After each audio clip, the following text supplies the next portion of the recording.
রব্বুল আলামিন বলেন ইয়াতিহা রিজকুহা রাগাদাম মিন কুল্লি মাকান।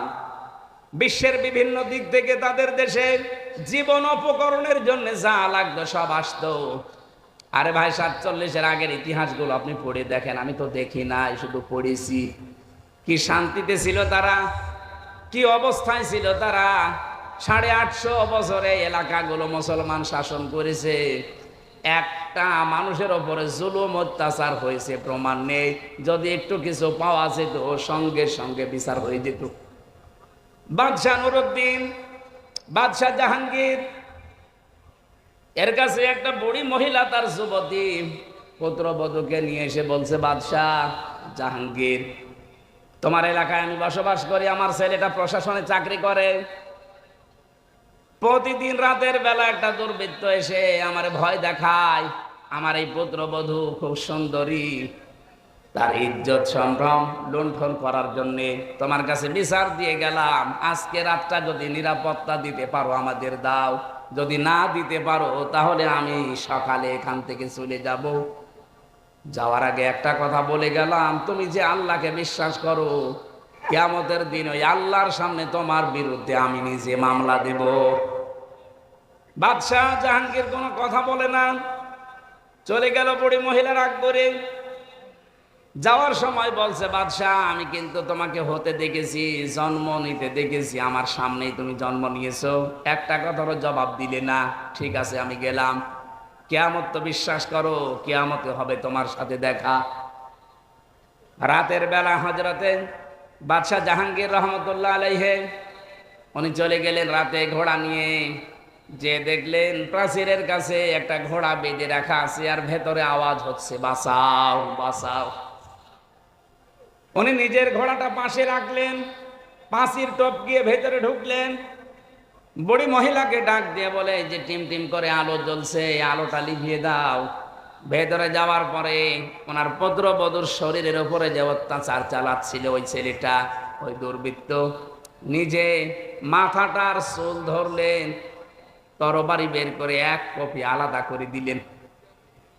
বুড়িকে এসে বলে, ঠিক আছে এবার আলো জ্বালাও। আলো জ্বালানোর পরে তিনি দেখলেন, দেখার পরে বললেন আলহামদুলিল্লাহ। বুড়িকে ডাক দিয়ে বলে, এক গ্লাস পানি নিয়ে আসো। পানিগুলো তিনি 3 ঢোকে পান করলেন। ডাক দিয়ে বলেন, বুড়ি সকালে আমার সাথে যাবে, দেখা হবে তোমার। সকালে পুত্রবধূ নিয়ে গেছে রাজ দরবারে। ডাক দিয়ে বলে, বুড়ি এসেছো, তুমি কি জানো কেন আমি তোমাকে বাতি নিভিয়ে দেওয়ার জন্য বলেছিলাম? বলে, না জানি না। তুমি তখন আমার কাছে নালিশ দিলে, বিচার দিলে, ওই সময় থেকে আমার মনের ভেতরে একটা আশঙ্কা হচ্ছিল যে আমার বাড়ির এত কাছে আমার ছেলে ছাড়া এই দুষ্কর্ম করার সাহস কারো হবে না। মনে মনে ভাবলাম আমার ছেলে আমার এই মেরে ফেলা লাগবে। রাতের বেলা গিয়ে দেখি যখন এই চিৎকারের আওয়াজ, মেয়েটার কণ্ঠের আওয়াজ পেয়ে আমি নিজে বাবা হয়ে আমার সন্তানের গলায় ছুরি লাগাবো কি করে, এই জন্য আলো লিবাতে বলেছিলাম যেন মায়া আমার সামনে এসে না দাঁড়ায়। এক কপে আলাদা করার পরে আমি ছেড়ে দেবো, দেই নাই। চিন্তা করলাম আলোতে নিয়ে দেখি আসলে কার মাথা। যে দেখি না ছেলেটা আমার না অন্য কারো, তখন আমি খুশি হয়ে শুকরিয়া আদায় করে ফেলে দিলাম, আলহামদুলিল্লাহ। পানি আনতে বলেছিলাম এই জন্যই, যখন বিচার দিয়েছে ওই দিন থেকে শুরু করে ওই সময় থেকে এ পর্যন্ত এক ঢোকো পানি আমি খাইনি, কারণ তুমি কিয়ামতে বিচার দেবে আমাকে হুমকি দিয়েছো। নিজের মাথার যে মুকুট আছে বাদশার, ওইটা ওই মেয়েটার বুকের পায়ের উপরে রাখলেন। পায়ের কাছে রেখে বাদশাহ জাহাঙ্গীর ডাক দিয়ে বললেন, বুড়ি মুসলমানদেরকে কি মনে করো আমি জানি না, আমার যে মাথার মুকুট, এই এলাকাটা আমার বাপ দাদারা মিলে আমরা আজ মুসলমানেরা 850 বছর শাসন করছি। এ বিশাল সাম্রাজ্যের দাম আল্লাহর কাছে আমার এই মুকুটের যতটুকু দাম আছে তার চাইতে বেশি মূল্য তোমার এই পুত্রবধূর ইজ্জতে। ইসলাম সত্যি যদি এসে যান, কোনোদিন জোর জবরদস্তি করে আপনাকে ধর্ম গ্রহণ করানো হবে না। হয়তো আপনাকে বলতে পারি যে 4500 ধর্মের গ্রন্থ আছে দুনিয়ায়, আপনি আমাদেরটা পড়েন। বিবেক যদি আপনার একটু কাজ করে, আমি জানি কোরআন একটু বুঝে পড়লে আপনি আর অন্য ধর্মে থাকবেন না। যশোরের এক কলেজের অধ্যাপক, হিন্দু, বিসিএস ক্যাডার, স্যারকে আমি বলেছিলাম যে স্যার আপনি মাত্র 3টা বছর, মাত্র 3 মাস এই কোরআন শরীফটা বাংলা পড়বেন, আপনাকে আমি মুসলমান হতে বলি না। 3 মাস পরে দেখি উনি নিজের থেকেই বলছে আমি মুসলমান হয়ে যাব। আমাদের ধর্মে কিন্তু লা ইকরাহা ফিদ্দিন, জোর জবরদস্তি নেই, জবরদস্তি নেই, বাড়াবাড়ি নেই। যদি বাড়াবাড়ি জবরদস্তি থাকতো 850 বছরে এই এলাকায় কোনো হিন্দু থাকতো না। অথচ আমরা কি দেখতে পাচ্ছি, মাত্র কয়েক বছরের ব্যবধানে আপনারা এলাকায় দায়িত্বে পেয়ে পাশের রাষ্ট্র প্রতিবেশী আপনারা, অথচ কি করছেন এখন? এখানে মিথ্যা ধোয়া তোলেন, আর ভারতে হিন্দুরা মুসলমানদের উপরে অত্যাচার করেন। আপনার আবার মানবতার কথা বলেন, আপনার মুখে মানবতার কথা মানায়। যারা মসজিদ ভেঙ্গে মন্দির বানায়, এক কথা বলেন না কেন? বাংলাদেশে একটা মন্দির ভেঙে মসজিদ বানানো হয়েছে, যদি প্রমাণ দিতে পারেন এ দেশ আপনাদের হাতে আমরা তুলে দেব। আপনারা কি ওদার মনের পরিচয় দেন? এত বড় বিশাল দেশ বলে আপনাদের জায়গা নেই, মসজিদ ভেঙে মন্দির বানানো লাগবে কোন কারণে? মসজিদ গুলো ভেঙ্গে ভেঙ্গে মন্দির না বানিয়ে মানুষের কর্মসংস্থান তৈরি করেন। আপনাদের উপর আল্লাহর দয়া, আল্লাহর মায়া মহব্বত আসবে। আল্লাহ পাক বলেন এই যে ইয়াতিহা রিজকুহা রাগাদাম মিন কুল্লি মাকান, তাদের কাছে বিভিন্ন দিক থেকে রিজিক আসতো। ওই সময়ের কথা বলছি, সিরিয়া থেকে, ইয়েমেন থেকে, আশপাশের রাষ্ট্রগুলো থেকে জীবন উপকরণের জন্য যা লাগে আল্লাহ সব ওদের মাধ্যমে পাঠাতেন। মানুষের মনোভাবে তৈরি করে দিতেন, তারা মানবতার খাতিরে হলেও পাঠিয়ে দিত।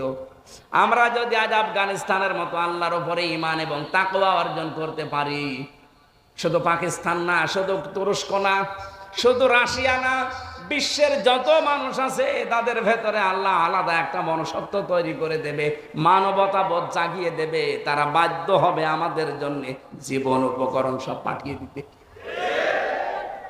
ভারত ছাড়া যদি আশপাশের সবগুলো দেশ চলতে পারে, আমি ইতিহাস পড়ে দেখেছি মায়ানমার, ইতিহাস পড়ে দেখেছি নেপাল, পাকিস্তান, চীন, ভুটান, যতগুলো দেশ আশপাশে আছে, আফগানিস্তান সহ, একটাও ভারতের সাথে, এদের সাথে সম্পর্ক না রেখে যদি চলতে পারে, 18 কোটি মুসলমানও এ মুশরিকদের সাথে সম্পর্ক ছাড়া চলতে পারবে?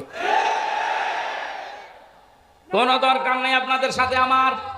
প্রতিবেশীর কাজ যদি প্রতিবেশীর মতো না হয়ে, এত বড় জঘন্য প্রতিবেশী পৃথিবীর কোন রাষ্ট্রের পাশে আমি পাইনি। কয়েকদিন আগে সিঙ্গাপুর, মালয়েশিয়া, থাইল্যান্ড, কতগুলো দেশ ঘুরলাম, ওই আপনাদের মতো এরকম নিকৃষ্ট মানের প্রতিবেশী তো আমরা পাইনি। জোর যার মূল্য তার এই যদি শুরু করেন, তামাম দুনিয়ায় কিন্তু মুসলমান 2 নম্বরে আছে। আপনারা হিন্দু মাত্র 130 কোটি আর মুসলমান 200 কোটি। একজন করে যদি ধরা হয়, এ পৃথিবীতে একটা হিন্দু আর থাকবেন না। প্রতিবেশী, এই জন্য আমরা আর কিছু বলছি না। ওনার প্রতিবেশী প্রতিবেশীর মতো থাকেন। গণহত্যাকারী একজন খনিকে আশ্রয় দিয়ে এরপরে আবার মানবতার কথা বলেন, আপনাদের মুখে এটা মানায় না। লজ্জা যদি থাকে তাড়াতাড়ি ফেরত দিয়ে দেন, আমরা ফাঁসি দিয়ে দেই। কারণ বিচারক যারা আছে, আপনি তাকান, অ্যাডভোকেট যারা, ব্যারিস্টার যারা, তারা বলছে উনি যা করেছে 160টার উপরে অলরেডি মামলা হয়ে গেছে, ওনারে কমপক্ষে জেনুইন ভাবে 100 বার ফাঁসি দেওয়া যাবে। 100 বার লাগবে না, একবার দিলেই তো শেষ। আপনারা নিজেরা বলতেন যে আমাদের স্বামী স্ত্রীর সম্পর্ক। কিসের স্বামী স্ত্রী? আপনি যদি সত্যি স্বামী হয়ে থাকেন তাহলে তো স্ত্রী চলে গেছে, সাথে গেছে আরেক শালী। এই দেশ থেকে আমরা যারাই দেখি বিদেশে যায়, তারা রেমিটেন্স যোদ্ধা, তারা টাকা পাঠায়। অথচ এই 2 জন আজ 3 মাস 4 দিন হয়ে গেল, একটা টাকাও পাঠায় না। কেউ স্বামীর পকেট মারেন, কেউ দুলাভাইয়ের পকেট মারেন। অন্তত 2 বোন মিলে যদি মাসে মাসে 50,000 করে তো টাকা পাঠানো যায়। আমরা ঋণে জর্জরিত হয়ে আছি, আর একটা টাকা 3 মাস 4 দিনে পাঠালেন না, আবার ষড়যন্ত্র করেন। থামেন, থামেন। আর আপনাদেরকে বলবো, এই গণহত্যার সাথে যারা জড়িত, এ পৃথিবীতে ইতিহাস, হিটলার, চেঙ্গিস খান, এই যে লক্ষণ সেন, যারাই পালিয়ে গেছে পৃথিবীতে মানব হত্যার সাথে যারা জড়িত, তারা দুনিয়ার কোনোদিন ফিরে আসেনি, আসবেও না। এই জন্য ওই ফাঁদে পা দিয়ে আমাদেরকে এসপি সাহেব বলছিল যে মানুষকে জানাবেন, এই ফেসবুকে উন্মাদনায় পা দিয়ে অনেকে আজ উশৃঙ্খল বিশৃঙ্খল তৈরি করছে, এরা যেন থামে। কিচ্ছু হবে না, সব ষড়যন্ত্র মোকাবেলার জন্য দেশের 18 কোটি মানুষ প্রস্তুত আছে। এখন আর দল বিদল নেই, এখন সব দল এক দল, আমরা হচ্ছে মাজলুম। খালি ওই 14 দল বাদ দিয়ে, ওরা তো এখন আর নেই, বাকি আমরা যা আছি 2-1 থাকলে ওরা এখন মুসলমান হয়ে গেছে। আমার বংশেরটা আমি বলছি, ওরা তো 100 জনের 98 জন আল্লাহর ওলিকে নবী মানত, এত শক্ত। কিন্তু এখন এই বিকাল, আগস্টের 5 তারিখের বিকাল 5টা বাজতে বাজতে আমার মোবাইল করে বলছে, ভাতিজা আমরা সব জামাত ইসলামী হয়ে গেছি। হ্যাঁ, এখন জামাত ইসলামী। আর এতদিন বলতো আমাদের বঙ্গবন্ধু আমাদের নবী, মানে নবী বলতো না কিন্তু এরকম মানতো। নবীজিকে গালি দিলে কিছু বলতো না, কিন্তু ওরে যদি কেউ একটু পান থেকে চুন খসে, গোষ্ঠীতে গোষ্ঠীতে গন্ডগোল বাজবে, এরকম কঠোর অবস্থা ছিল। আর বিকাল 5টা বাজতে বাজতে ওরা বলছে, ভাতিজা তুমি কোথায়? আমরা সব জামাত ইসলামী হয়ে গেছি। এই তো 14 দলের বাইরে যারা আমরা ছিলাম সবাই আমরা মাজলুম। এখন কিন্তু উহুদের ময়দানে চলছে এই বাংলাদেশটা। একটু যদি স্লিপ কাটা হয়, এখন এই গনিমতের মাল কোড়াতে ব্যস্ত থাকবেন, খালিদ বিন ওয়ালিদের মতো আকস্মিক ভাবে হামলা করে সব হত্যা করে ফেলবেন। এখন সে অবস্থায় আছে, এগুলো সব বাদ দেন। মজলুমদের যা করা দরকার করণীয়, এখন পাহারা দেওয়া লাগবে দেশটা। বিশেষ করে যারা দায়িত্বে আছেন, সম্মানজনক একটা সময় নিয়ে তাড়াতাড়ি করে একটা নির্বাচন দেন। নির্বাচনের মাধ্যমে নির্বাচিত সরকারের আগে দেশটা তুলে দেন, তাহলে ষড়যন্ত্রগুলো বন্ধ হয়ে যাবে। আল্লাহ পাক বলেন, ফাকা ফারাত বিআনউমিল্লাহি ফাযাকাল্লাহু লিবাসাল জুই ওয়াল খাউফি বিমা কানু ইয়াসনাউন। এই মানুষগুলো আমার আল্লাহর নিয়ামতের কুফরি করেছিল। এখানে নিয়ামতের 2টা অর্থ বেশি। 1 নম্বরে আল্লাহর নবী। আল্লাহর নবীকে আল্লাহ কি করে দুনিয়ায় পাঠিয়েছিলেন? নিয়ামত। কি করে বলেন তো? লাকাদ মান্নাল্লাহু আলাল মুমিনিনা ইয বাআসা ফীহিম রাসূলাম মিন আনফুসিহিম। অবশ্যই তোমাদের উপরে যারা মুমিন, তাদের উপরে আল্লাহর দয়ায় যে তোমাদের ভেতর থেকে আল্লাহ একজন রসুল পাঠিয়েছে। অথচ সেই রসুলকে তারা মিথ্যাবাদী প্রমাণ করেছিল, মিথ্যাবাদী তারা অপবাদ দিয়েছিল। আল্লাহ এর পরের আয়াতে জবাব দিয়েছেন, ওয়ালাকাদ জাআহুম রাসূলুম মিনহুম ফাকাযযাবুহু ফাআখাযাহুমুল আযাবু ওয়া হুম যালিমুন। অবশ্যই তাদের কাছে রসুল এসেছিল তাদের মধ্যে একজন, কিন্তু তারা তাকে মিথ্যা প্রতিপন্ন করেছিল। এই কারণে আমি আল্লাহ তাদেরকে ধরেছিলাম, কারণ তারা জালেম ছিল। তাহলে জুলুম করার এখানে একটা পদ্ধতি পেলাম, যারা দুনিয়াতে আল্লাহর পাঠানো রসুলদের সাথে মিথ্যা প্রতিপন্ন করে তাদেরকে কষ্ট দেয়, আল্লাহ পাক তাদের উপরে 2টা শাস্তি পাঠায়। 1 নম্বরে ক্ষোধা, 2 নম্বরে ভয়। আমার প্রশ্ন, এখন রসুল দুনিয়ায় আছে? কথা বলেন। তাহলে ওয়ালাকাদ জাআহুম রাসূলুন এই শব্দটা ভুল। বলেন, রাসূল নাই, কিন্তু রাসূলের নায়েব আছে। নায়েবে রাসূল আছে, উত্তরাধিকারী আছে। এই যে এরশাদ, এটা নায়েবে রাসূল। কি এরশাদ? মানে এই সেম এরশাদ না, এই এরশাদ। এটা নায়েবে রাসূল, কারণ নামের আগে আলেম লেখা আছে। এদেশে যারা আলেম, এরা আল্লাহর নবীর উত্তরাধিকারী। আল উলামা ওয়ারাসাতুল আম্বিয়া। এই আলেমদের সাথে যদি এখন কেউ বিয়াদবি করে, তাদের যদি অত্যাচার জুলুম নির্যাতনের ভেতরে ফেলে দেয়, দুইটা শাস্তি আল্লাহ জমিনে পাঠাবে। এক নম্বরে ফাযাক হাল্লাহু লিবাসাল জু, ক্ষুধার পোশাক পরিয়ে দেবে। দুই নাম্বার আল খাউফ, ভয় লাগিয়ে দেবে। আয়াতের তাফসিরে মুফাসসির লিখেছেন, বিশ্ব নবীকে আল্লাহ যখন উপরে নিয়ে যান মেরাজে, তখন দেখলেন পিপিলিকার মতো কি যেন উঠতেছে, আবার ছোট ছোট হয়ে কালো কালো কি যেন নামতেছে। ডাক দিয়ে বললেন, জিবরাইল, কি ওঠে আর কি নামে? ফেরেশতা বললেন, হে রাসূল, পৃথিবীতে আপনার উম্মতেরা যে গুনাহ করে, অপরাধ করে, জুলুম করে, এটা অন্ধকার হয়ে পিপিলিকার মতো এই কালো কালো উঠতেছে। আর যে নামে দেখেন কালো কালো পিপিলিকার মতো, ওগুলো এই গুনাহর শাস্তি আল্লাহ ধরুন নামাচ্ছে। তাহলে আমাদের গুনাহর কারণে দুনিয়াতে শাস্তি নামে, এটার প্রমাণ আছে সূরা রোমের 41 নম্বর আয়াতে, জহারাল ফাসাদু ফিল বাররি ওয়াল বাহার। 2 নম্বরের প্রমাণ আছে সূরা শুরার 30 নম্বর আয়াত, মা সাবাকুম মিন মুসিবাতিন ফাবিমা কাসাবাত আইদিকুম। 3 নম্বরের প্রমাণ আছে সূরা আরাফ 9 নম্বর পারা 2 নম্বর পৃষ্ঠার 1ম নম্বর লাইনে 96 নম্বর আয়াতে, ওয়ালাউ আন্না আহলাল কুরা আমানু ইলা আখির আয়াত। দলিলগুলো লম্বা করে বলতে পারছি না, অনেক রাত হয়ে গেছে, 11টা বাজতেছে। এই আয়াতের যে শিক্ষা আমি খুব তাড়াতাড়ি বলছি। 1 নম্বরে একটা শান্ত, নির্মল, নিরাপদ শহর আল্লাহ দিয়েছিলেন, কিন্তু ওখানে যে মানুষগুলো বসবাস করত তাদের জন্য রিজিকও বিভিন্ন জায়গা থেকে আল্লাহ পাঠাতেন। তারা যখন আল্লাহর নিয়ামতের নাশুকরিয়া করা, কুফরি করা আরম্ভ করেছিল, ওই জামানার রাসূলের সাথে আল্লাহ 2টা শাস্তি পাঠিয়েছিলেন। 1 নম্বরে ক্ষুধা, 2 নম্বরে ভয়। আমরা যদি এই জামানায় যারা নবীর উত্তরাধিকারী আলেম আছে, এদের সাথে আগামীতে যদি আবার খারাপ ব্যবহার আরম্ভ করি, আল্লাহ কিন্তু ক্ষুধা এবং ভয়ের পোশাক পরিয়ে দেবে।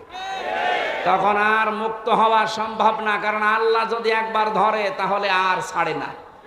আল্লাহ আমাদের হেফাজত করুন, আমিন। কোন গুনাহ যেন আমরা না করি যে গুনার শাস্তি আল্লাহ আবার নতুন করে আমাদের পাঠায়।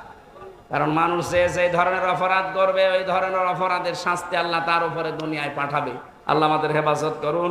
আমি জেলখানায় বসে যে বইগুলো লিখেছিলাম 9টা, বাইরে থাকতে 6টা, ভেতরে থাকতে 3টা, তার ভেতরে একটা আজকে নিয়ে এসেছি। ওই গাড়ি আছে, সাদা গাড়ি, ওখানে পাবেন, স্টেজে আছে কিনা জানি না, নিয়ে যাবেন, শিক্ষিত মানুষদের কাজে লাগবে। মেয়েদের জন্য কিনে নেবেন, মেয়েদের পরিবারের কাজে লাগবে। আল্লাহুম্মা আমিন। ইল্লা আনতা সুবহানাকা ইন্নী কুনতু মিনাজ জালিমিন। রব্বুল আলামিন। ঢাকা জেলার মিরপুর 1 বাংলা কলেজ ময়দানের দিকে তাকিয়ে দেখো, লক্ষ মানুষেরা, আমরা নারী পুরুষেরা হাত তুলেছি। কোরআনের কথাগুলো আমরা চাতক পাখির মতো শুনেছি। যতটুকু শুনলাম আমাদেরকে আমলের তৌফিক দাও। সওয়াব যদি দয়া করে দিয়ে থাকো নবীজির রওজায় পৌঁছিয়ে দাও। তামাম দুনিয়ার মাটির নিচে যারা ঈমান নিয়ে ঘুমিয়ে আছে এদেরকে মাফ করে দাও। মাহফিলের সম্মানিত সভাপতি জসিমউদ্দিন সুমন, যুবক মানুষ কবুল করে নাও। যারা আলোচনা রেখেছেন মুফতি শাহিদুর রহমান, মাওলানা ওবায়দুল্লাহ এরশাদ ভাই সহ যত আলেমরা এখানে কথা বলেছে, আল্লাহ আলেমদের কথা মেনে চলার সুযোগ দাও। মা বোনদেরকে তুমি খাদিজার মতো বানিয়ে দাও। অনেকে স্বামী সংসারে অশান্তিতে আছে, আল্লাহ তুমি শান্তি দিয়ে দাও। আমি সহ যারা অসুস্থ আছি, নারী পুরুষেরা শেফায়ে কামেলা জেলা নসিব করো রব্বুল আলামিন। 3টা বছর জেলখানায় থেকে আমি অসুস্থ হয়ে গেছি, তুমি আমাকে আগের অবস্থায় আবার স্বাভাবিক ফিরিয়ে দাও। মুক্ত জীবনে যখন ফিরিয়ে দিয়েছো, আমার কণ্ঠটা তুমি ভিক্ষা দাও। আমার শরীরকে আগের মতো সুস্থ করে দাও। কোরআনের কথাগুলো সহজ সরল ভাবে তোমার বান্দা বান্দীদের শোনানোর সুযোগ দাও। আল্লাহুম্মা গফিরলি ওয়ারহামনি ওয়াহদিনি ওয়াফিনি ওয়ারযুকনি ইয়া রাব্বাল আলামিন। এলাকায় মাটির নিচে যত মানুষ ঘুমিয়ে আছে আল্লাহ মাফ করে দাও। আল্লাহ তাআলা আমার মামা জান মাওলানা আলমগীর তার বাবাকে হারিয়ে ফেলেছে, কবরে তার বাবা আব্দুল লতিফকে মাফ করে দাও। মাওলানা এনামুল হক শাফি আমার কুষ্টিয়ার সন্তান আজকে মারা গেছে, আল্লাহ তুমি তাকে কবরে জান্নাত দিয়ে দাও। এলাকায় মাটির নিচে যত কবরস্থান আছে আল্লাহ কবরগুলোকে তুমি ফেরদাউস বানিয়ে দাও। আগামীতে অনুষ্ঠানটা কোরআনের প্রচারে আরো বিশাল আকারে মঞ্জুর করো। চর্ম চোখে বড় দেখতে আশা জাগে আল্লাহ, যে কোরআন দিয়ে 56,000 বর্গ মাইল চলছে, এটা দেখে মরার সুযোগ দাও। কখন কার কাছে আজরাইল আসে জানি না, যখনই আসবে যেন পড়তে পারি লা ইলাহা ইল্লাল্লাহু মুহাম্মাদুর রাসূলুল্লাহ।